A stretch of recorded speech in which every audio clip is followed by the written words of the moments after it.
हरिः ओम तत्सत्।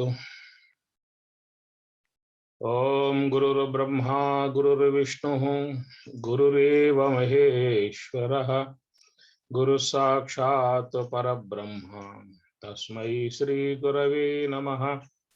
कैवल्यामृतपानशिष्य विभवं स्वराज्यपीठस्थितं श्रीयादाति नरहरिशिष्यतिलकं वेदांत विज्ञानदम् आत्मानात्मविवेकदत्तसुवचं श्रीलक्ष्मणार्योत्तमं पृथ्वीस्थानतुरीयमार्गगमनं चैतन्यमूर्तिं भजे।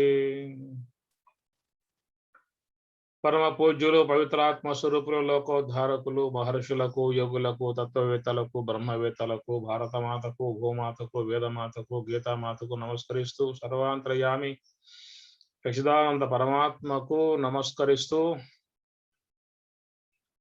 శ్రీ స్వరాజ్యాశ్రమ వ్యవస్థాపకులు ఉదార స్వభావులు బ్రహ్మలేన బ్రహ్మర్షి శ్రీ జగద్గురు వేదాంతం లక్ష్మణార్యుల పాదాలకు ప్రణమిల్లుతూ శ్రీ స్వరాజ్యాశ్రమ పూజ్య మహాత్ములందరికీ నమస్కరిస్తూ అందరి హృదయ కమలములో ప్రకాశమానుడై వెలుగొందు పరమాత్మకు నమస్కరిస్తూ అందరికీ శుభాశీస్సులు శుభమస్తు. జ్ఞాన ప్రసూనాంబ సమేత శ్రీ కాళహస్తీశ్వర స్వామివారి కృపానుగ్రహ ప్రాప్తిరస్తు. బ్రహ్మ జ్ఞాన ప్రాప్తిరస్తు. ధ్యానానుష్ఠాన ప్రాప్తిరస్తు. సకల శుభ ప్రాప్తిరస్తు. హరి ఓం తత్సత్. ఓం లోకా సమస్తా సుఖినో భవంతు. సర్వే జనా సుఖినో భవంతు. నమో నారాయణాయ.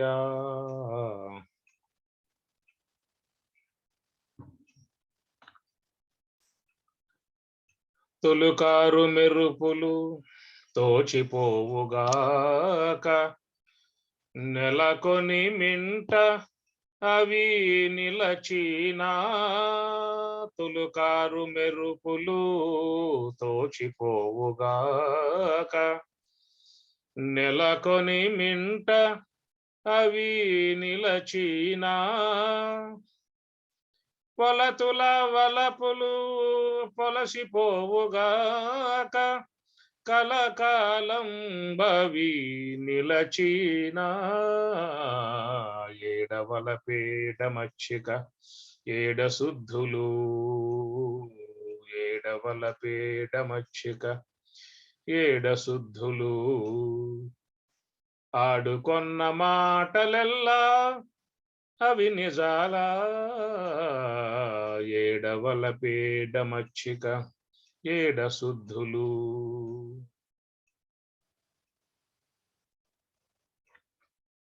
ఎండమావులు చూడ ఏరులై పారుగాక అండకు పోవదాహ మడగీనా. ఎండమావులు చూడ ఏరులై పారుగాక అండకు పోవదాహ మడగీనా. నిండినట్టి మోహము నెలతల మది చూడ. నిండినట్టి మోహము నెలతల మది చూడ. ఉండినట్టే ఉండుగాక ఊతయ్యేనా. ఏడవల పేడ మచ్చిక ఏడ శుద్ధులు. ఆడుకొన్న మాటలెల్లా అవి నిజాలా. ఏడవల పేడ మచ్చిక. కలలోని సిరులెల్లా కనువూర్పులేగాక మెలకువ చూడ అవి మెరసీనా. కలలోని సిరులెల్లా కనువూర్పులేగాక మెలకువ చూడ అవి మెరసీనా. అలివేనులా మేలు ఆశపాటేగాక తలపు వెంకటపతి తగిలినా. తలపు వెంకటపతి తగిలినా. ఏడవల పేడ మచ్చిక ఏడ శుద్ధులు ఏడవల పేడ మచ్చిక ఏడ శుద్ధులు ఆడుకొన్న మాటలల్లా అవి నిజాల ఏడవల పేడ మచ్చిక ఏడ శుద్ధులు.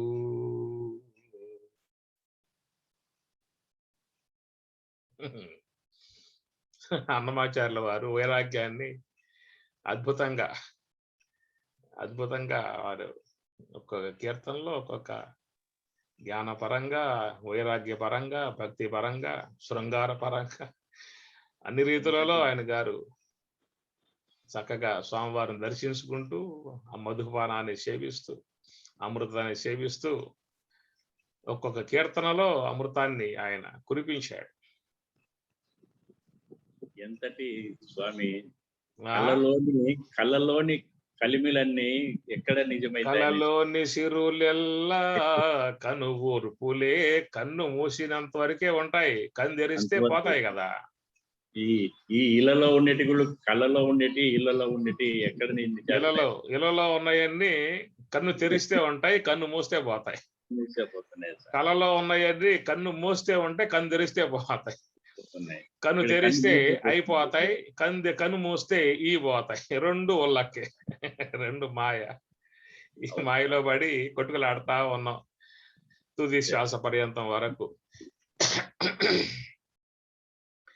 ఓమిత్యేకాక్షరం బ్రహ్మ అగ్నిర్దేవతా బ్రహ్మ ఇత్యార్షం గాయత్రం ఛందం పరమాత్మం స్వరూపం సాయుజ్యం వినియోగం స్వరూపం సాయుజ్యం వినియోగం. పృథివీ అగ్నిశ్చ ఋగ్వేదః పృథివీ అగ్నిశ్చ ఋగ్వేదః భూరిత్యేవ పితామహః అకారేతు లయం ప్రాప్తే ప్రథమే ప్రణవాంశకే. ప్రణవము యొక్క ప్రథమ అంశం, ప్రణవములోని ప్రథమ అంశం ఏమిటి? అకారం. అకార ప్రథమాంశము, ఒకారము ద్వితీయాంశము, మకారము తృతీయాంశం. అందుచేత ఇక్కడ మనకి ఓం ఇది ఏకాక్షరం బ్రహ్మ అనేటువంటి అంశములో మరి స్థూల దేహము, సూక్ష్మ దేహము, కారణదేహము, మహాకారణము, కైవల్యముతో చేరి ఉన్నటువంటిదియే ఓమితి ఏకాక్షరం బ్రహ్మ అని స్వామివారు చెప్పినటువంటి విషయాన్ని ఇక్కడ కృష్ణ భగవానుల వారు కూడా చక్కగా అదే విషయాన్ని ప్రతిపాదిస్తూ ఉన్నారు. లక్ష్మణార్యుల యొక్క భావాన్ని లోకానికి అందించాడో అదేనయ్య ఈ భావన అని చెప్పనే విధానముగా కృష్ణ భగవానుల వారు ఆ స్థానములో ఈ విషయాలని బోధిస్తూ ఉన్నాడు. పృథివీ అగ్నిశ్చ ఋగ్వేదః. నిన్న మనం పృథివీ అగ్ని అనే అంశాల మీద అనేక రీతులలో ఒక ప్రవాహం లాగా నడిచింది. ఈ పూట కూడా కొన్ని అంశాలు ఏమన్నా ఉన్నాయో స్వామివారు ఏం చెబుతారో విందాం. పృథివీ అగ్నిశ్చ ఋగ్వేదః భూరిత్యేవ భూః ఇత్యేవ పితామహః. పితామహుడు అని చెప్పాలంటే బ్రహ్మదేవుల వారు. కాబట్టి ఇది ఆపోస్థలము బ్రహ్మపీఠము అన్నాం. భూః ఇతి పృథివీ అగ్నిశ్చ ఋగ్వేదః. భూః యాకృతి భూః భూరిత్యేవ పితామహః. ఇది బ్రహ్మపీఠము అని చెప్పిన. బ్రహ్మపీఠము, విష్ణుపీఠము, రుద్రపీఠము, ఇది సదాశివపీఠం. ఈశ్వరపీఠము, సదాశివపీఠం. అది అమ్మగారు మొత్తం కంఠస్థం కాబట్టి ఒప్పుకోవట్లేదు. అందుచేత మరి ఎంత చక్కటి బోధండి స్వామి గారు చెప్పింది. స్థాన విచారం రావాలి. ఆ స్థాన విచారంలోనే సమస్త శాస్త్రం అంతా ఉన్నది. అధిష్టానం తదా కర్త కరణంచ పృథగ్విధం వివిధాచ పృథక్చేష్ట దైవం చైవాత్ర పంచమం. భగవద్గీత 18వ అధ్యాయం. పంచైతాని మహాబాహో కారణాని నిబోధమే సాంఖ్యే కృతాంతే ప్రోక్తాని సిద్ధయే సర్వకర్మణాం. సిద్ధయే సర్వకర్మణాం అన్నీ కూడా ఈ బ్రహ్మాండంలో ఉన్నాయని చెప్పి అన్నారు. పంచయితాని, పంచ అంటే 5, పృథివీ, జలము, అగ్ని, వాయు, ఆకాశం ఉన్నటువంటి పంచయితాని మహాబాహో కారణాని నిబోధమే. కారణాని అన్నింటికీ కారణం ఇవే. వ్యవహార విధానంలో చూసినట్లయితే, అన్నింటికి కారణం 5 అని చెప్పాను. కారణాన్ని నిబోధమే చెప్పబడుతూ ఉన్న ఈ విధముగా అన్నారు స్వామివారు. కనుక ఈ శాస్త్రంలో చక్కగా ఉన్నటువంటి అంశాలని మనకి హేతుబద్ధముగా సశాస్త్రీయముగా స్వామివారు మనకు చూపించడం మనందరి ఎంతో అదృష్టం, ఎంతో పుణ్య విశేషముగా మనం భావించుకోవాల్సి ఉంటుంది. అందుచేత ఇక్కడ బ్రహ్మపీఠము అని చెప్పిన అన్నారు. ఎందువల్ల బ్రహ్మపీఠం అంటే, నిన్న మీకు బ్రహ్మ అనే అంశం మీద బ్రహ్మదేవుల వారి యొక్క విధానం అంతా కూడా చెప్పుకోవడం లాంటిది జరిగింది. ఇక్కడ బ్రహ్మపీఠము అని చెప్పి అన్నప్పుడు మహాత్ములు ఈ పీఠమునందు కూర్చుని బ్రహ్మబోధ గావిస్తూ ఉంటారు. లక్ష్మణారులు లాంటి మహాత్ములు అందరూ, వివేకానంద, రామతీర్థ, దౌతాపురి, పరమహంస, యాజ్ఞవల్కి, వశిష్ఠుడు, వేదవ్యాసులు, వీళ్ళందరూ కూడా లోకానికి ఎంతో జ్ఞానాన్ని ప్రబోధింపజేశారు కదా. ఎక్కడ వాళ్ళు కూర్చుని బ్రహ్మబోధ గావించారు అని చెప్పనంటే బ్రహ్మపీఠం మీద కూర్చుని వాళ్ళు బ్రహ్మబోధన గావించారు. అది అందుచేత ఈ బ్రహ్మ విద్య అనేటువంతా కూడా మరి దీని బ్రహ్మబోధ, దీన్ని శబ్ద బ్రహ్మ స్థలము అని చెప్పి అన్నాం కదా. కనుక ఈ శబ్ద బ్రహ్మ స్థలము నుండి మరి అందరూ కూడా బ్రహ్మపీఠం అధిరోహించి చక్కగా జ్ఞానబోధ గావించే విధానముగా ఉన్నది కాబట్టి దీనికి ఇక్కడ బ్రహ్మపీఠము అని చెప్పిన విషయంగా చెప్పుకోవడం జరుగుతుంది. పృథివీ అగ్నిశ్చ ఋగ్వేద. పృథివీ, ఈ పృథివీ స్థలం అని చెప్పి స్థూల దేహ స్థలం. బ్రహ్మదేవుడు మనకి ప్రసాదించినటువంటిది ఏంటంటే స్థూల దేహం అనే విషయం చెప్పుకుంటూ ఉన్నాం. కాబట్టి స్థూల దేహం అనేది ఉన్నంత కాలం లోకంలో మనం చక్కగా ఆ దేహాన్ని కాపాడుకోవాల్సి ఉంటుంది. మనం ఎంతగా స్థూల దేహం కాదు, సూక్ష్మ దేహం కాదు, కారణ దేహం కాదు, మహాకారణం కాదు అనేటువంటిది బోధ విధానాలలో చెప్పుకోవాల్సిన అంశాలు అవన్నీ కూడా. కానీ స్థూల దేహం కాదన్న మాత్రంతో కాకుండా పోయిందేం కాదు కదా. మాట మాత్రం చెప్పుకున్నావే కానీ ఏనాడు మన స్థూల దేహం కాకుండా ఉన్న విధానం కలిగి ఉన్నాం. ఇలా యోగ సమాధిని కనుక పొంది ఉంటే ఆనాడు మన యొక్క మాట పూర్ణత్వం పొందే అవకాశం ఉంటుంది. బ్రహ్మవేత్తలై ఉన్నటువంటి వాళ్ళు చెప్పే మాట నేను స్థూల దేహం కాదనేటువంటిది వాళ్ళల్లో ఆ పూర్ణముగా ఉన్నటువంటి అంశం అది. ఎందువల్లంటే వాళ్ళు దేహాతీతమై ఉన్నటువంటి బ్రాహ్మీ అనుభవాన్ని పొందారు కాబట్టి వాళ్లకు పూర్ణముగా ఆ మాట పలకటానికి అర్హత కలిగి ఉన్నటువంటి వారు. నాహం దేహో నేంద్రియాణ్యంతరంగం నాహంకార ప్రాణవర్గో న బుద్ధి ధారాపత్య క్షేత్ర విత్తాది దూర సాక్షి నిత్య ప్రత్యేగాత్మా శివోహం శివోహం శివోహం. ఓం శివ శివ శివ ఓం శివోహం అని చెప్పి అంటూ ఉంటాం కదా మనము. కాబట్టి ఈ ప్రకారంగా అవన్నీ కూడా ఆత్మ పంచకం, నిర్వాణ షట్కం, విజ్ఞాన నవక, ఈ 3 కూడా మనకు స్వామివారు చక్కగా శంకరాచార్యులు రచిస్తే రచనలను మనకి లక్ష్మణార్యులు వాటి భావాలు అందించారు. అందుచేత ఆత్మ బోధ దాన్ని అధ్యయనం చేయాలి. నిర్వాణ షట్కం, నిర్వాణమును పొందిన తర్వాత మాట్లాడే మాటలు ఎన్ని కూడా ఏమి విజ్ఞాన నవక అన్నారు. విజ్ఞాన నవక అధిరోహించాలి. ముఖ్యంగా ఏమి విజ్ఞాన నవక అని చెప్పానంటే నవక అంటే తరింపజేసేది, అవతల ఒడ్డుకు తీసుకుపోయేటువంటి నావ ఏమి నవక అన్నారు, నావ అన్నారు. దాన్ని కఠోపనిషత్తుల్లో సేతు అనే మాటగా వాడారు, వంతెన అని చెప్పి అన్నారు. ఇక్కడ మరి ఇహము నుంచి పరానికి తీసుకుపోయేటువంటి నావ అదే నవక అని చెప్పి అంటారు. హంస ఆశ్రయం ద్వారా ఆ నావను ఆశ్రయించి బ్రహ్మతీరం చేరినట్లయితే ఆ బ్రహ్మతీరమును పొంది ఉన్నటువంటి విధానాన్ని నిర్వాణము, బ్రహ్మ నిర్వాణం అని చెప్పి అన్నారు. లభంతే బ్రహ్మ నిర్వాణం ఋషయః చేన కల్మషాః ఏషా బ్రాహ్మీ స్థితి పార్థానైనాం ప్రాపి ముహ్యతి స్థిత్వా శ్యామంతకాలేపి బ్రహ్మ నిర్వాణం రుచ్యతి. బ్రహ్మ నిర్వాణం కనుక బ్రాహ్మీ అనుభవాన్ని పొందాలని చెప్పనంటే హంస యొక్క ఆశ్రయం ఉన్నారు కాబట్టి హంస యొక్క ఆశ్రయాన్ని పొందే విధానములో మరి విజ్ఞాన నవక అని చెప్పిన స్వామివారు చెప్పారు, శంకరాచార్యుల వారి యొక్క అంశాన్ని. తర్వాత నిర్వాణ షట్కం, నిర్వాణం అంటే మోక్షం, ఆ యొక్క ఆ యోగ సమాధి తురియాతీతం పొంది ఉన్నటువంటి వారు చెప్పే మాట, ఆ మనోబుద్ధి అహంకార చిత్తాదినాహం న శ్రోత్రం న జిహ్వా న చ ఘ్రాణ నేత్రే న చ వ్యోమ భూమిర్న తేజో న వాయు చిదానంద రూప శివోహం శివోహం అనేటువంటివన్నీ కూడా మరి ఆ స్థితిని పొంది ఉన్నటువంటి వారు సమగ్రంగా సంపూర్ణముగా చెప్పేటువంటి అనుభవరూపకంగా చెప్పేటువంటి మాటలు. కాబట్టి మనం ఆ మాటలను మనం కూడా చక్కగా వల్లిస్తూ ఉంటాం, చదువుతూ ఉంటాం, గానం చేస్తూ ఉంటాం, పాడుకుంటూ ఉంటాం.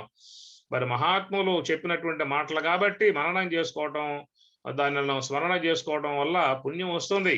కానీ స్వరూప భావాన్ని పొందాలని చెప్పనంటే స్వామివారు చెప్పినటువంటి మార్గంలో మనం పయనించాల్సి ఉంటుంది. కాబట్టి మరి ఆ ప్రకారముగా నాహం దేహో నేంద్రియాన్యంతరంగం, నేను దేహం కాదు అనేటువంటి మాట బోధారూపకంగా చెప్పుకున్నప్పటికీ కూడా మనం వ్యవహారములో పూర్తిగా మునిగి ఉన్నాం కాబట్టి, దేహం యొక్క తాదాత్మ్యమును పొంది ఉన్నాం కాబట్టి మనం శరీరాన్ని చాలా జాగ్రత్తగా కాపాడుకోవాల్సిన బాధ్యత ఉంటుంది.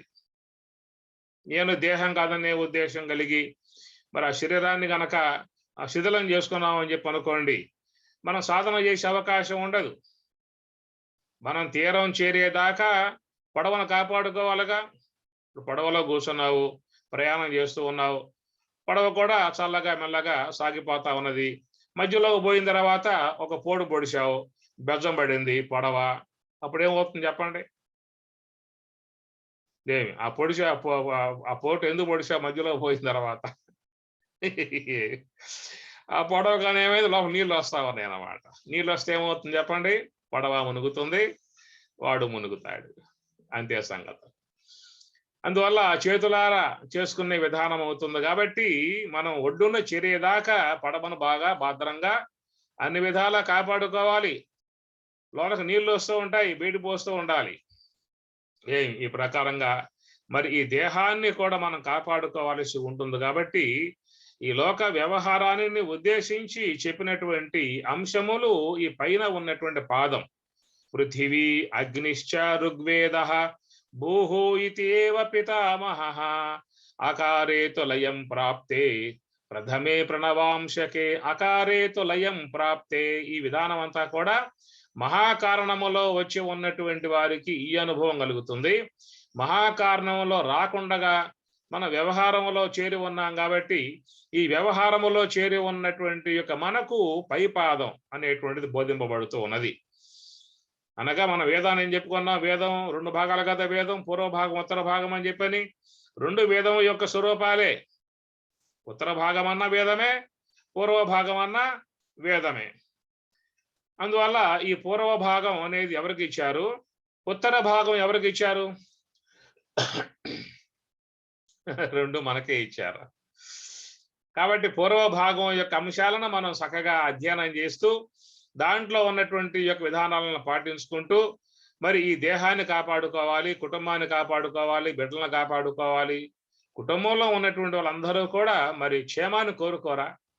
మా బిడ్డల క్షేమంగా ఉండాలి, బాగా అభివృద్ధి చెందాలి, వాళ్ళు ఉన్నత స్థాయికి ఎదగాలి, మంచి ఆరోగ్యంగా ఉండాలి, ఐశ్వర్యం కలిగి ఉండాలి, సుఖశాంతులతో ఉండాలి అనేటువంటి విధానంగా మరి గృహంలో తల్లిదండ్రులు కోరుకుంటారా కోరుకోరా? కోరుకుంటారు కదా. ఇప్పుడు ధ్యానం చేస్తున్నామంటే ఆ ధ్యానం ఎవరు చేస్తే వాళ్ళకే, అందరికీ రాదది. ఇప్పుడు నువ్వు గనక ధ్యానంలో అంతర్ముఖమైపోయావు అనుకో, మరి ఆ పంచకోశాలు దాటి బ్రహ్మంలో చేరిపోయావు. నువ్వు చేరడం కారణంగా అందరూ అదే విధానంగా వచ్చే అదే విధానం కలుగుతుంది అందరికీ. ఎవరెవరు చేస్తే వాళ్ళకు వస్తుంది అంతవరకే. కుటుంబంలో ఎవరు చేస్తే వాళ్ళకు వస్తుంది తప్ప ఒక్కళ్ళు చేస్తే అందరికి వచ్చే విధానం కనుక ఉన్నట్లయితే, కుటుంబంలో ఒక్కరు చేస్తే అందరికీ వచ్చేసేయాలి, ఆ గ్రామంలో ఒక్కరు చేస్తే అందరికి వచ్చేయాలి, లేదా తాలూకాలో ఒక్కరు చేస్తే అందరికి వచ్చేయాలి, లేదా జిల్లాలో ఒక్కరు చేస్తే అందరికి వచ్చేయాలి, దేశంలో ఒక్కరు చేస్తే అందరికి వచ్చే విధానం ఉంటుంది ఏమన్నా? అదేం లేదు కదా. కాబట్టి ఈ విధానం ఎవరు చేసేది వాళ్ళకే వస్తుంది. అందువల్ల మోక్ష విషయంలో మాత్రం ఎవరికి వారికే అని చెప్పి అన్నారు. కాబట్టి కుటుంబ క్షేమము, బిడ్డల యొక్క క్షేమము, యజమాని యొక్క క్షేమమును ఉద్దేశించి ఇంట్లో అమ్మగారులు దేవతా సంబంధమై ఉన్నటువంటి ఉపాసన, ఆరాధన అనేది ఆచరిస్తారు. ఇది కూడా ఉండాలి. ఎందువలన మన బ్రహ్మైక్య భావన పొందేంత వరకు మనం దేవతల పట్ల పూజ్య భావన కలిగి ఉండాలి.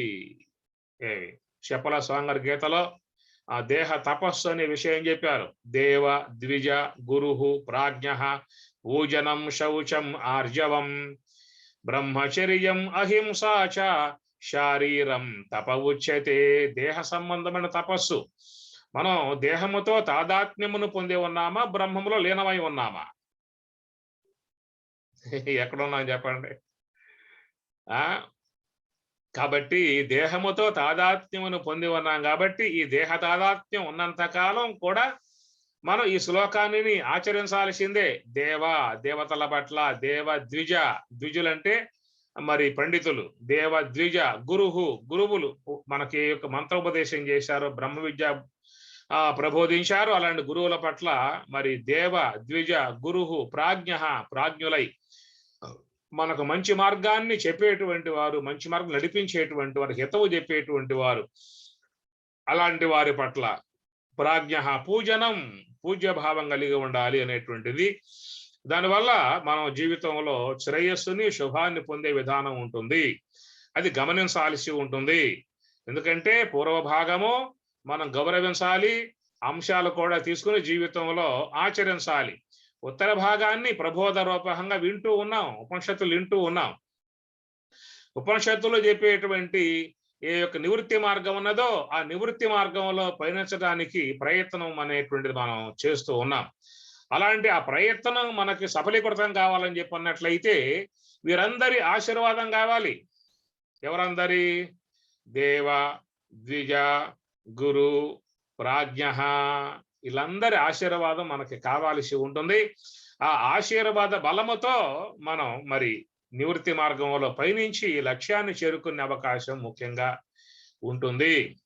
కాబట్టి ఈ విషయాలు మనకు అవగాహన లేకపోయిందా అని చెప్పనంటే, మేము బ్రహ్మ విద్య విన్నామండి, మాకంతా వచ్చేసేసింది, ఇక మాకేం అవసరం లేదు, ఎవరితో పని లేదు, గురువు లేదు, ఎవరు లేక మొత్తం సున్నా చుట్టేశాను, పూజలు లేవు, యజ్ఞాలు లేవు, పూజలు లేవు, గురువు గారికి కూడా సున్నా పెట్టేశాను, వచ్చేసి నాకు మొత్తం వచ్చేసింది, ఇంకేముంది, ఇంకా అహం బ్రహ్మాస్మి అయిపోయే, ఇంకేముంది ఇంకా అని చెప్పనేటువంటి విధానముగా కొంతమంది లోకంలో పయనించేటువంటి వాళ్ళుగా ఉన్నారు.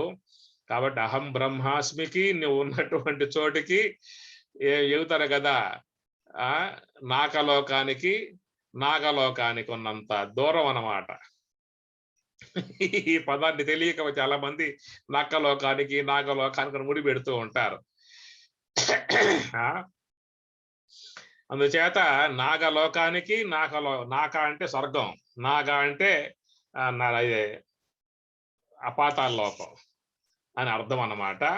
అంత దూరం అన్నట్లుగా మనం చేయాల్సిన ప్రయాణం చాలా ఉందనే విషయం గమనించాల్సి ఉంటుంది.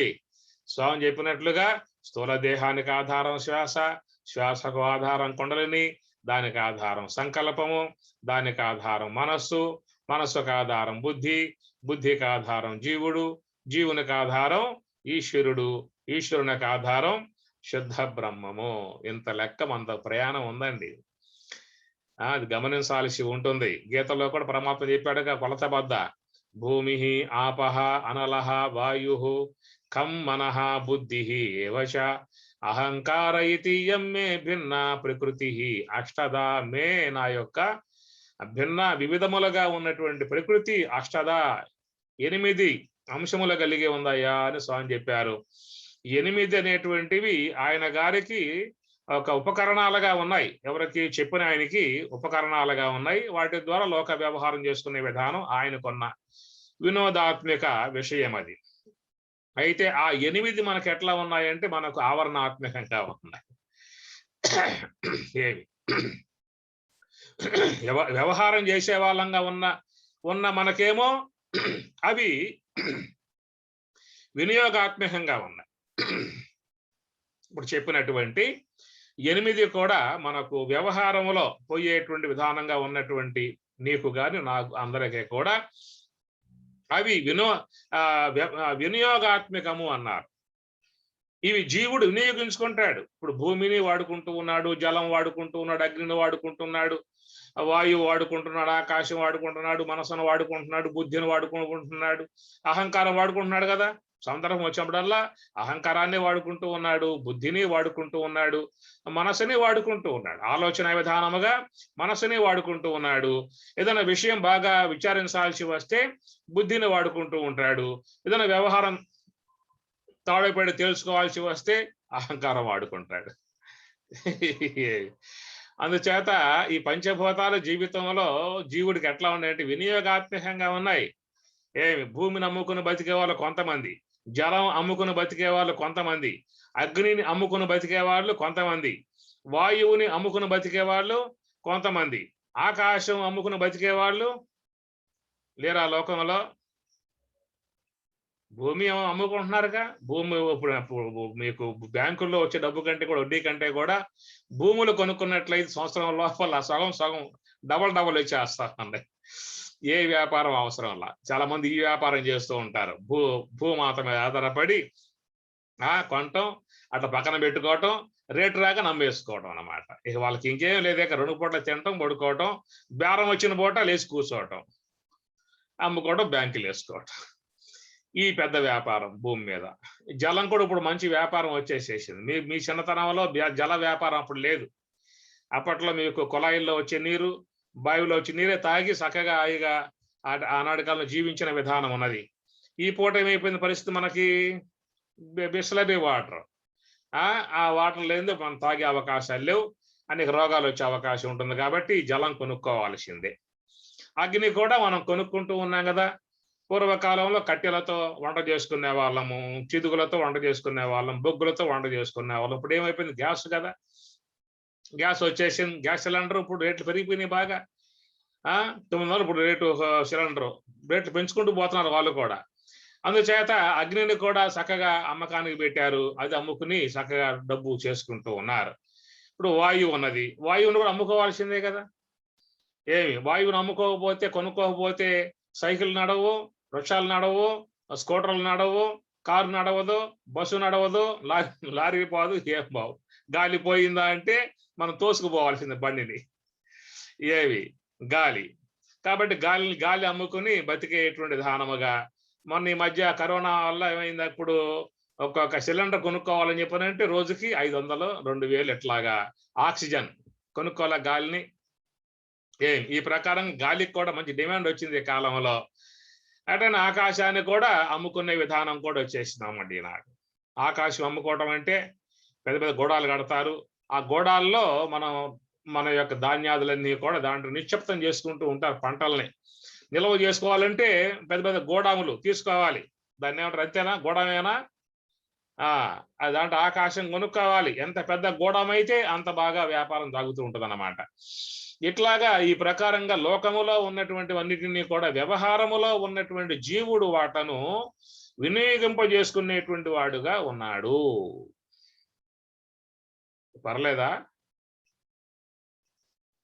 అర్థమవుతుందా? అంత లోతుగా పోల, నేనే పైనే ఉన్నాను. కాబట్టి ఈ ప్రకారంగా స్వామి చెప్పినట్లుగా భూమి ఆపహ అనలహ వాయు. ఎందువల్ల అమ్ముకోవటం అయ్యా నువ్వు ఎట్లా అని చెప్పానంటే, అది మా యొక్క తండ్రి సొత్తయ్యా, మా అమ్ముకుంటాం మేము అంటాడు వీడు, జీవుడు. ఎందువల్ల ఈశ్వరుడు తండ్రి జీవుడు అన్నమాట. ఈ జీవుడికి తండ్రి ఈశ్వరుడు. మమైవాంశో జీవలోకే అని స్వామి చెప్పారు కదా. కాబట్టి తండ్రి సొత్తు అమ్ముకోవటం కుమారుడికి ఒక అర్హత, అధికారం ఉంటుంది. అందువల్ల తండ్రి కూడా ఏం మాట్లాడే అవకాశాలు లేవు. ఏమి అమ్ముకుంటున్నావు అని చెప్పి అడిగే అవకాశాలు తండ్రికి లేవు అన్నమాట. ఎందువల్ల ఆయన వారసుడు కాబట్టి. కాబట్టి ఈ ప్రకారంగా జీవుడుగా ఉన్నంతకాలం, వ్యవహారముతో ఉన్నంతకాలం, మరి ఈ జన్మ పరంపరలుగా ప్రవృత్తి మార్గంలో పోయినంతకాలం ఈ పంచభూత చెప్పిన స్వామి చెప్పినటువంటి 8 విధములుగా ఉన్నటువంటి యొక్క ప్రకృతిని తన వ్యవహారం కోసంగా వాడుకుంటూ ఉన్నాడు, వినియోగింపు చేసుకుంటూ ఉన్నాడు. ఎంతో కాలంగా ఇప్పుడు వీడికి వారసత్వం వచ్చింది. ఎన్ని జన్మలుగా ఉంది చెప్పండి వారసత్వం మనకి? ఏనాడైతే లోకంలోకి నువ్వు జీవుడు అడుగు పెట్టావో ఆ పూట నుంచి నీకు ఈ వారసత్వం అనేది ఆరంభమైంది అనమాట. అయితే ఏనాడైతే నాకు ఈ వ్యవహారం వద్దు, ఈ వారసత్వం వద్దు, నాకు ఈ ఆస్తులు వద్దు, వ్యవహారం వద్దు, ప్రపంచం వద్దు అని చెప్పి అనుకుంటావో, ఇక ఆనాడు నివృత్తి మార్గం వైపుకు నువ్వు అడుగుపెట్టినప్పుడు ఆనాడు నువ్వేం చేయాలి? ఎవరి ద్వారా ఈ విశ్వం అంతా ఏర్పడిందో నువ్వు ఆయన్నే చరణ వేడాలి, ఆయన కాళ్ళే పట్టుకోవాలి, తండ్రి కాళ్ళే పట్టుకోవాలిగా. మహాకారణ స్థలంలో ఉన్నటువంటి ఈశ్వరుణ్ణి ఆశ్రయించి ఆయన యొక్క పాదాలు తత్వం తత్వం పదములే స్వామివారి తండ్రి యొక్క పాదాలు కాబట్టి ఆ ప్రకారం ఎవరైతే చక్కగా మరి మనస్సుని సంకల్పాల నుంచి వేరు చేసి ఈ మహాకారణమగు ఈశ్వరుని యొక్క సాన్నిధ్యంలో పెట్టి తండ్రికి నమస్కారం చేసుకుని ఆ పాదాలు స్పృశించి నివృత్తి మార్గంలో పయనించినప్పుడు ఆనాడు ఈ అష్ట విధములుగా ఉన్నటువంటి ఆవరణాలని దాటే విధానం అవుతాడు. ఈ 8 దాటి బ్రహ్మంలోకి తన స్వరూపంలోకి చేరిపోతాడు. అర్థమైంది కదా? కనుక ఈశ్వరుడు మహాకారణములో ఉన్నటువంటి హంస యొక్క ఆశ్రయం ఉన్నటువంటి ఆ శుద్ధ సాత్విక బ్రహ్మాకార వృత్తి రూపముగా ఉన్నటువంటి హంస యొక్క ఆశ్రయంలో ఉండి ఈశ్వరుని యొక్క శరణ వేడినప్పుడు, తండ్రి యొక్క ఆశ్రయంలో ఈ జీవుడు ప్రవేశించినప్పుడు ఆనాడు ఈ 8 విధములుగా ఉన్నటువంటి ఆవరణాలు అనేటువంటివన్నీ కూడా తొలగిపోతాయి. ఎట్లా తొలగిపోతాయి అని చెప్పని, ఎప్పుడైతే శ్వాసపై నిఘా పెట్టి నివృత్తి మార్గంలో పయనించావో మరి పృథివీ సంబంధమై ఉన్నటువంటి ఘ్రాణేంద్రియం ముందు జడమవుతుంది.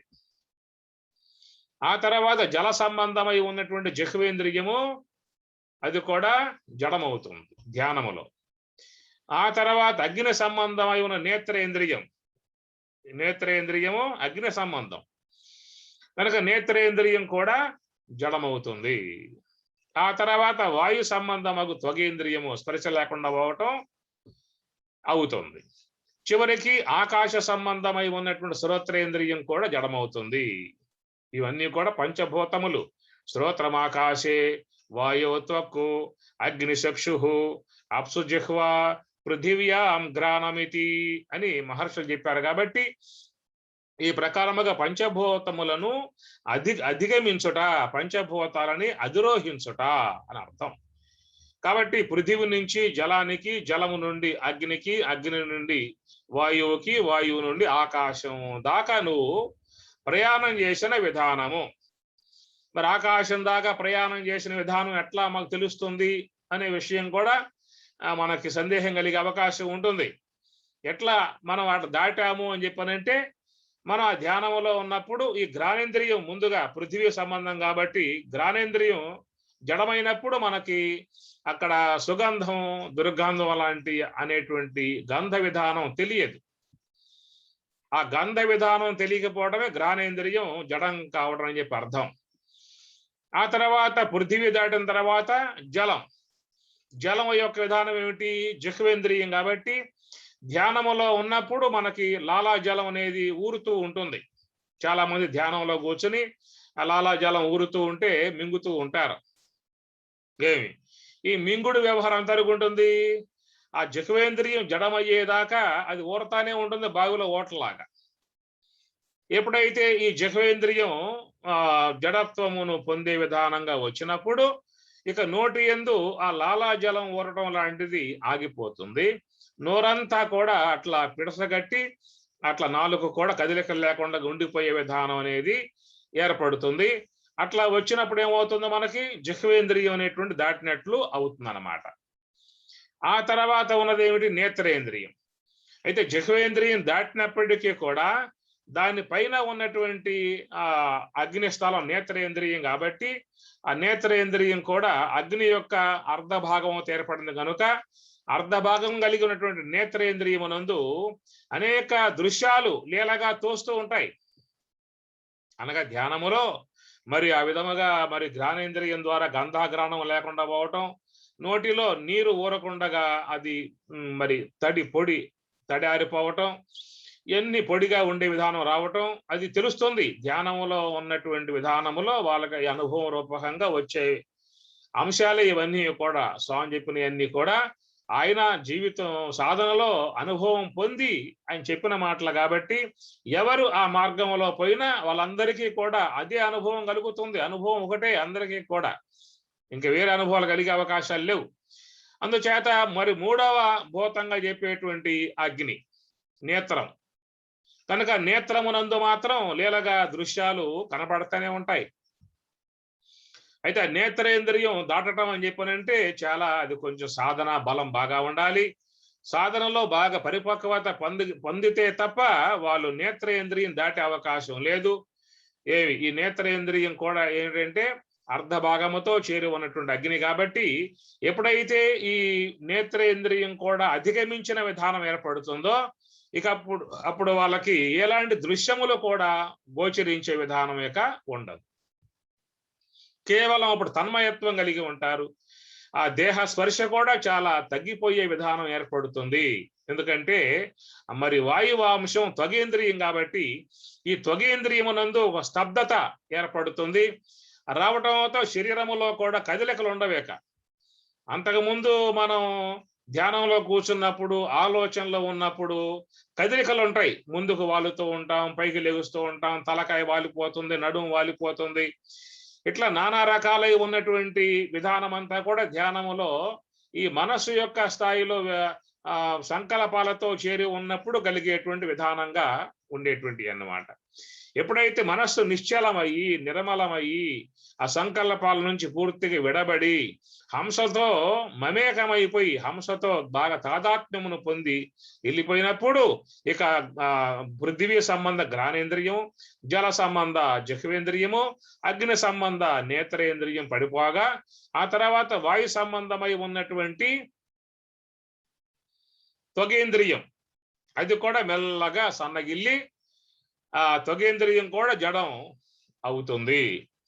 ఎప్పుడు త్వగేంద్రియం అంటే చర్మ సంబంధ ఇంద్రియం అది జడమయ్యిందో ఇక వాళ్ళకి స్పర్శ అనేది తెలియదు. ఇక చీమల బాగుతున్నా దోమల వాలినా ఏది కూడా తెలియబడదు. కేవలం స్తబ్దత ఉండేటువంటి విధానం ఏర్పడుతుంది. ఇక ఆ తర్వాత ఆకాశాంశముగా ఉన్నటువంటిది శ్రోత్రేంద్రియం. శబ్దములో మాత్రం వినపడేటువంటి విధానం ఉంటుంది. ఇందువల్ల శ్రోత్రేంద్రియం ఉంది కదా. ఎప్పుడైతే మరి ఆ ధ్యానములో అతడు మరి గురువు అనుగ్రహము, దైవానుగ్రహము, ఈశ్వరానుగ్రహం మొత్తం తోడు కావాలి. ఇవన్నీ తోడైతే తప్ప నువ్వు ఆ మార్గంలో పోవటానికి నీకు సుగమం కలిగే అవకాశాలు లేవు. గమనించాలి. ఈశ్వరానుగ్రహం కావాలి. భజతాం ప్రీతిపూర్వకం దదామి బుద్ధియోగం తం ఏన మాం ఉపయాంతితే మామేకం శరణం రజ అనేటువంటి మాట చెప్పితే అది మామేకం శరణం రజ అనేటువంటి మాట దేవతలను శరణ వేడటము, గురువుని శరణు వేడటము, ఈశ్వరుణ్ణి శరణు వేడటం లాంటి విధానము కలిగి ఉండాలి. ఆ పుణ్య విశేషముతోనే ఈ మార్గంలో పోయే అవకాశం ఏర్పడుతుంది. ఆ ప్రకారముగా చివరికి ఏ యొక్క ఆకాశాంశముగా శ్రోత్రేంద్రియం ఉన్నదో ఆ శ్రోత్రేంద్రియము కూడా ఏమైంది అక్కడ అంటే పూర్తిగా లయమైపోతుంది అన్నమాట. ఎప్పుడైతే ఈ శ్రోత్రేంద్రియం ఆకాశ సంబంధం శ్రోత్రేంద్రియం కూడా పూర్తిగా జడమైందో ఇక వాళ్ళకి ఏ శబ్దము కూడా వినపడే విధానమే ఉండదు. అది ఇక ఇక్కడతో ఏమవుతుంది, ఇక వాళ్ళకి ఈ పృథివీ యాత్ర ముగిసింది. ఇక స్వామి చెప్పిన మాట ఇదే, పృథివీ యాత్ర ముగిసింది. ఇక ఈ పృథివీ సంబంధ పంచభూత యాత్ర ముగిసింది. ఇక ఆ తర్వాత సుషుమ్న యాత్ర అనేది ఆరంభమైనప్పుడు ఆ సుషుమ్న అనగా ఆకాశతత్వంతో మరి పృథివీ యాత్ర ముగియగానే సుషుమ్న ద్వారములో ప్రవేశించే విధానం ఏర్పడుతుంది. ఆ సుషుమ్న ద్వారములు ఏర్పడినప్పుడు అక్కడ ఈ మనస్సు బుద్ధిలో బుద్ధి అహంకారం పోయి బ్రహ్మములో లయమైపోతుంది. కాబట్టి ఈ ప్రకారముగా ఈ సాధకులు ఈ అష్ట ఆవరణాలని కూడా అధిరోహించి బ్రహ్మములో చేరిపోవడం అనేటువంటిది అవుతుందన్నమాట.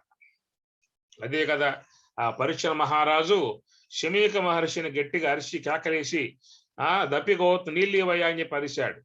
కానీ ఆ మహాత్ముడు లెగవలేదు. కారణం ఏమిటి? ఆ శ్రోత్రేంద్రియం లయమైపోయింది. లయమైపోవడం కారణముగా ఎంత గట్టిగా అరిచినప్పటికి కూడానికి వినపడలా. మరి ఆ కోపావేశంతో నేను రాజుని ఆశ్రమానికి వచ్చాను, అతిథి మర్యాద లేకుండా ప్రవర్తిస్తామనే కోపంతో ఆవేశంతో ఆడొక చనిపోయిన శవం పట్టుకొచ్చి సర్పశవాన్ని పట్టుకొచ్చి మెడలో వేశాడు. వేస్తే తెలియాల మహాత్ముడికి. కారణం ఏమిటి? త్వగేంద్రియం జడమైపోయింది. కేవలం బ్రాహ్మీ అనుభవంలో ఉన్నాడు కాబట్టి ఆయనకి ఏమీ తెలియకుండా ఉండేటువంటి అంశముగా మనకి చెప్పటం భాగవతంలో ఉన్నటువంటి చక్కటి ఆ ధ్యానములో యోగ సమాధిలో ఉన్నటువంటి వారు ఎలా ఉంటారనే విషయాన్ని మనకి ఆ పద్యంలో చెప్పేటువంటి విధానము. ఈ ప్రకారముగా చెప్పినటువంటి అష్టద 8 విధములుగా ఉన్నటువంటి ప్రకృతి ఉన్నదో ఆ ప్రకృతికి వారసుడు ఎవరని చెప్పనంటే ఈ జీవుడు. ఈ ప్రకృతిని వాడుకునేది ఈశ్వరుడా జీవుడా? ఎవరు వాడుకుంటారు? కాబట్టి ఈశ్వరుడికి వాడుకునే అవకాశానికే ఉంది. ఆయన నిర్మాణం చేసిన ఆయనే కదా. కాబట్టి ఆయన అధీనంలో అంతా కూడా ఉంటుంది, ఆయన అధిష్టానంలో ఉండి ప్రవర్తించేది ఉంటుంది. కానీ ఈ యొక్క ప్రకృతి విధానం అంతా కూడా వనరులను వాడుకునే వారసుడుగా ఉన్నటువంటి వాడు జీవుడు అన్నమాట.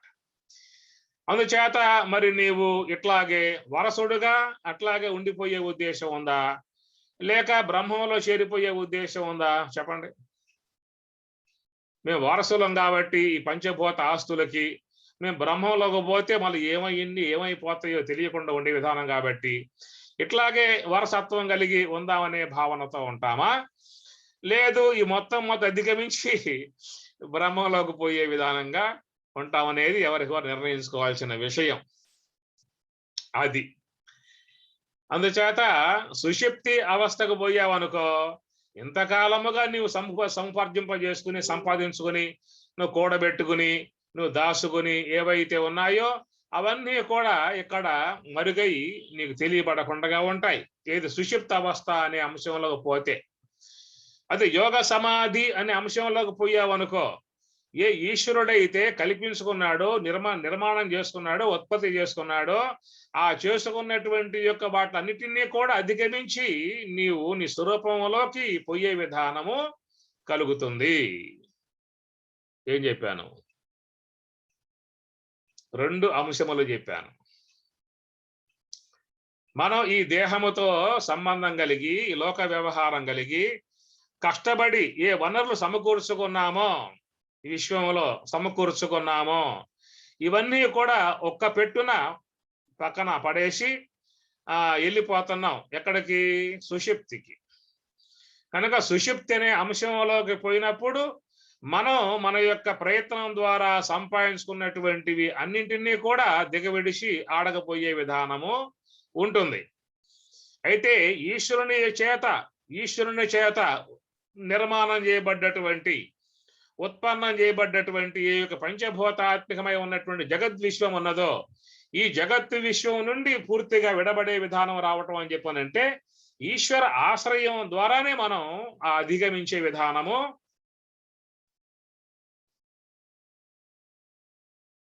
ఇంకేమన్నా మరొక మార్గం ఏమైనా ఉందేమో రేపు మా రత్నమ్మ చెబుతుంది. ఈ మార్గం కాకుండా నాణ్య పంథాయనాయ విద్యతే నా అన్య పంథా, వేదం చెబుతుంది ఏమాటే. నా అన్య పంథా, మరొక పంథా నీకేం లేదేక.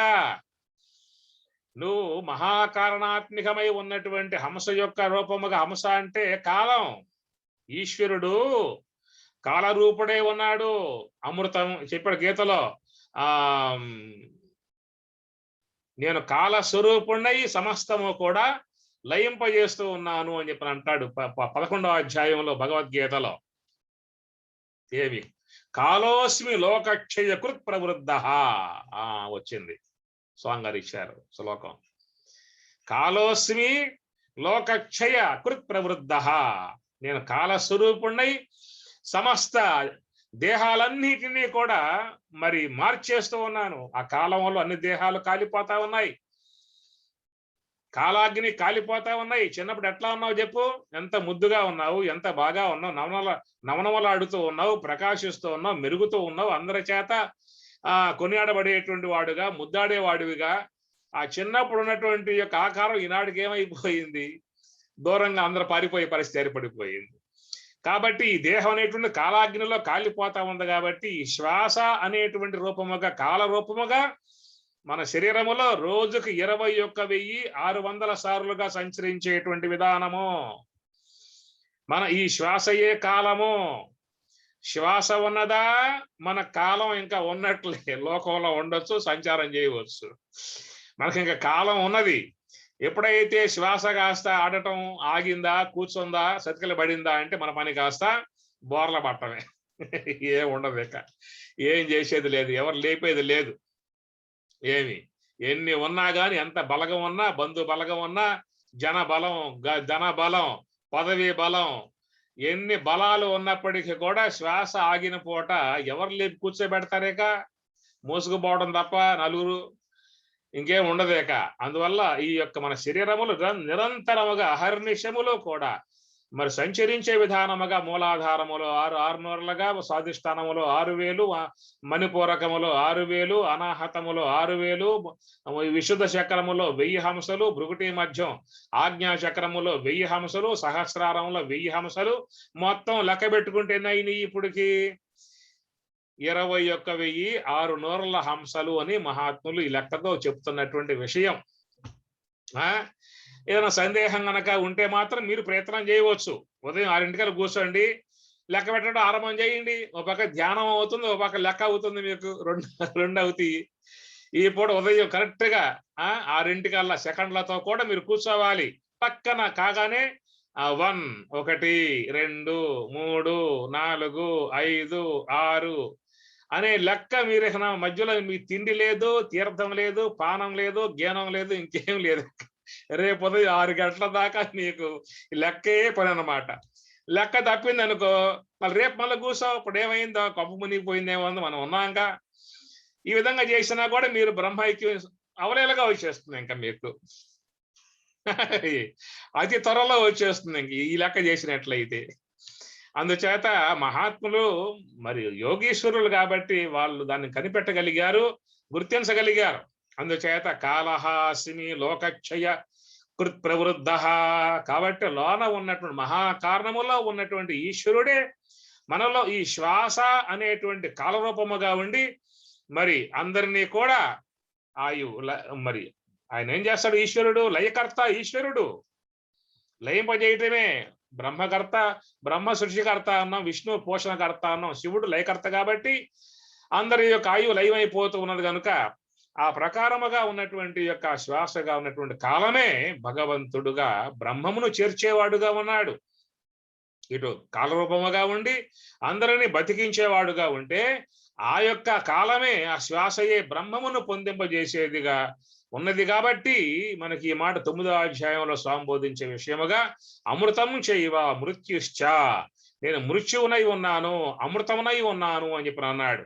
ఎవరైతే శ్వాసను గమనించే విధానముగా లేకుండా ఉన్నారో, శ్వాస యొక్క ఆశ్రయంలో లేకుండా, నివృత్తి మార్గం లేకుండా, అంతర్ముఖ వృత్తి లేకుండా, ధ్యాన విధానము లేకుండా, కేవలం బహిర్ముఖాలలోనే ప్రయాణం చేసేదిగా ఉన్నటువంటి వారికి ఈ శ్వాస ఎట్లా ఉన్నది?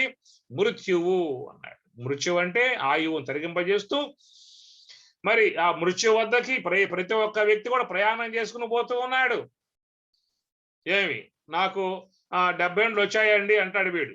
60 ఏండ్లు వచ్చాయి, 70 ఏండ్లు వచ్చాయి, 80 ఏండ్లు వచ్చాయి అనే మాటగా లోకంలో అందరూ కూడా వాడే విధానం కలిగి ఉంటారు. కానీ వాస్తవికంగా చూసినట్లయితే 70 ఏండ్లు పోయాయా, 70 ఏండ్లు వచ్చాయా? ఈ 70 ఏండ్లకు ఆయువు కారిపోతా ఉంది, చిల్లిపడ్డ కుండలాగా. 70 ఏండ్లు రాలా, 70 ఏండ్ల ఆయువు పోయింది అన్నమాట. పోగా పోగా ఇక మిగిలింది ఎంత అని చెప్పనంటే ఇక రేపో మాపో లెక్కలన్నమాట ఇన్ని కూడా. కాబట్టి ప్రకారముగా మృత్యుశ్చ అన్నాడు ఆయన గారే. అమృతం, మృత్యువునే కాదు అమృతం అన్నాడు. ఎవరికి అమృతం? ఎవరైతే గురు కరుణకు పాత్రుడవుతాడో, గురుతత్వాన్ని అధ్యయనం చేస్తాడో, గురువు యొక్క అస్తమస్తక సంయోగాన్ని పొందుతాడో, గురువు యొక్క పాదాలు చెంత చేరతాడో, గురువు యొక్క మార్గాన్ని అధిరోహిస్తాడో, చెప్పిన సూటిని పట్టుకుంటాడు. గురు సూటి అన్న స్వాంగారు. ఆ గురి సూటి నిఘా, ఆ నిఘా మీద ఉండాలి, గురి సూటి మీద ఉండాలి. అలా ఉండగలిగితే వారికి ఆ యొక్క మహాకారణాత్మిక హంస ఏమవుతుంది? అమృతం. తాను బ్రహ్మములో చేరిపోతుంది, నిన్ను కూడా బ్రహ్మములో కలిపేస్తుంది. అంతే. అమృతం నాస్తి మృతం మరణం యస్య సహ అమృతం అని చెప్పి అన్నారు. కాబట్టి ఆ ప్రకారంగా గమనించాలి. మన పదాలు మనకి శాస్త్రంలో మహాత్ములు వాడుతూ ఉన్నారు కనుక ఆ పదములు ఏ సందర్భములో ఏ యొక్క విషయాన్ని ఉద్దేశించి మాట్లాడుతున్నారో గమనించగలిగితే మనం అర్థాలు గ్రహించినటువంటి వాళ్ళమై మరి జీవితంలో జాగ్రత్త పడే అవకాశం మనకు ఏర్పడుతుంది. నిగూఢముగా ఉన్నటువంటి అంశాలు అవన్నీ కూడా బయటికి రావాలంటే అర్థాలు అది గురు కరుణ అనేది ప్రధానంగా ఉండాలి. గురు కరుణ ఉన్నటువంటి వారికి ఆ పదములలో నిక్షిప్తమై ఉన్నటువంటి పరమార్థం మన మనసుకు గోచరించే అవకాశం ఏర్పడుతుంది. వాటిని అవలంబించి మనం అడుగులు ముందుకు వేసి పారమార్థికంలో పోయే అవకాశం ఏర్పడుతుంది. కాబట్టి ఇక్కడ చూసినట్లయితే మరి అమృతం చేయవ మృత్యుశ్చ అంటే వ్యవహారంలో నువ్వు మునిగి ఉన్నంత కాలం నీకు ఆ శ్వాస మృత్యువై ఆయువును తరిగింపజేస్తూ మృత్యువు యొక్క ద్వారంలోకి నెట్టేసి చివరికి మరణాన్ని పొందింపజేసేదిగా ఉన్నటువంటి విషయము. దాని విలువలు గుర్తించి దాని గొప్పతనాన్ని గుర్తించి ఆశ్రయించావు అంటే అదే నిన్ను బ్రహ్మంలో చేర్పించి తాను బ్రహ్మంలో లయం అవుతుంది, నిన్ను కూడా బ్రహ్మముగా చేసే విధానముగా ఉంటుంది. కాబట్టి ఆ ప్రకారముగా చూసినట్లయితే మరి ఇక్కడ ఏం చెప్పుకున్నామో ఈ అష్ట విధములుగా ఉన్నటువంటి ప్రకృతి అన్నాం కదా. భూమి ఆపహ అనలహ వాయు కం మనః బుద్ధి ఏవచ అహంకార ఇతీయమ్మే భిన్న ప్రకృతి అష్టదా. భిన్న వివిధములుగా ఉన్నటువంటి భిన్న అంటే వివిధములుగా ఉన్నటువంటి అష్టదా 8 విధములుగా ఉన్నటువంటి ప్రకృతిగా స్వామి చెప్పిన మాట. మరి వాటిని మనం వ్యవహారములో ఉండి వాడుకునేటువంటి వాళ్ళముగా వరసులుగా ఉంటామో లేదా అవి అధిగమించి బ్రహ్మము యొక్క వద్దకు పోయే వాళ్ళముగా ఉంటామో అది ఎవరికి వారుగా వాళ్ళు నిర్ణయించుకోవాల్సినటువంటి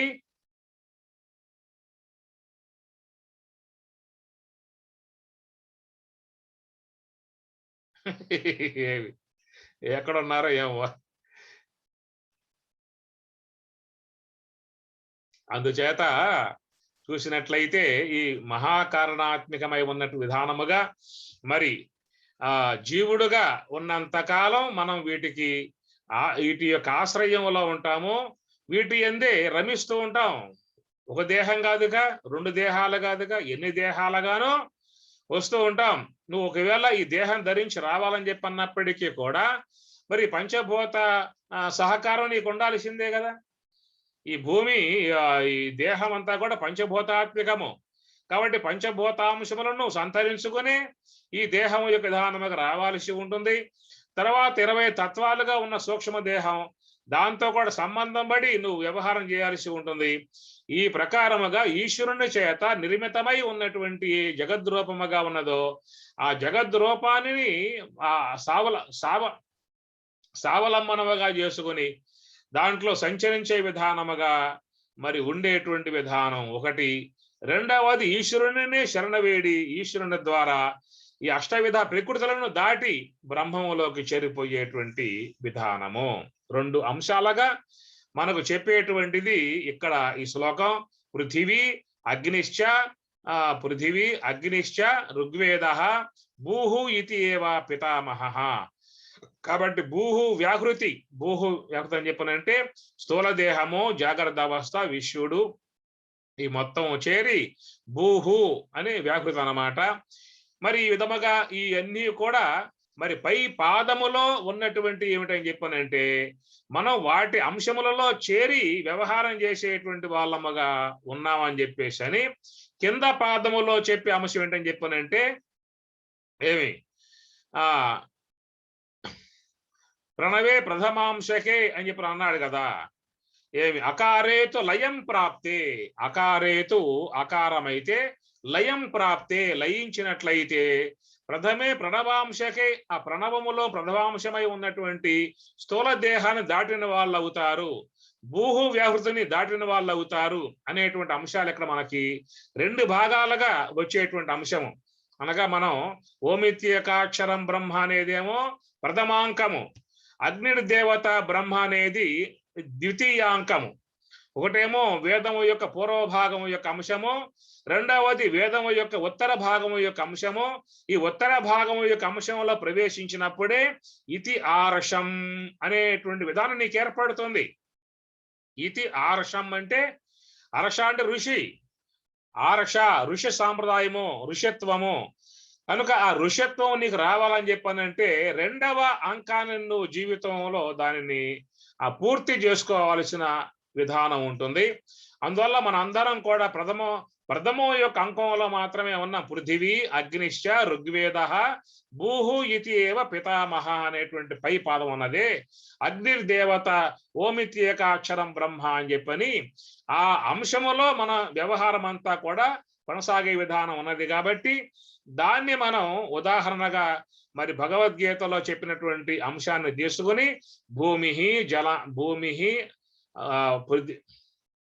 భూమి జలము అగ్ని వాయువు ఆకాశము అహంకారతత్వము మహత్తత్వము అవ్యక్తత్వము సమిష్టిలో. అది వెస్ట్ అయితేనేమో మనస్సు బుద్ధి అహంకారము, ఇంకా పైకి పోతే మహాకారణము, ఇంకా పైకి వెళ్తే ప్రత్యేగాత్మ. అదనమాట. అందుచేత ఈ విధములుగా ఉన్నటువంటి ఈ ప్రకృతిని మనం స్వావలంబనంగా చేసుకుని దాంతో మమేకమైపోయి దాని ప్రవాహములో మనం మన జీవన విధానం గడుపుకుంటూ పోతూ ఉన్నాము. ఈ ప్రవాహములో పోయే విధానములో ఎన్నో మనకి ఈ దేహాలు వస్తూ ఉన్నాయి, పోతూ ఉన్నాయి, వస్తూ ఉన్నాయి, పోతూ ఉన్నాయి. భవసాగరములో పడి ఈదులాడేటువంటి వాళ్ళముగా ఉన్నాము అని చెప్పని. అందుచేత రెండు అంశములు గ్రహించినట్లయితే మనం ఈ రెండింటి అంశములలో దేంట్లో మనం ఎక్కువ మక్కువ చూపించాలో, ఎక్కువ సమయాన్ని మనం దానికి హెచ్చించాలో, దేని యొక్క పక్షములో మనం ఎక్కువ శాతం జీవించాలో అనేటువంటి విధానం ఎవరికి వారు నిశ్చయించుకుని ప్రయాణం చేయాల్సి ఉంటుంది.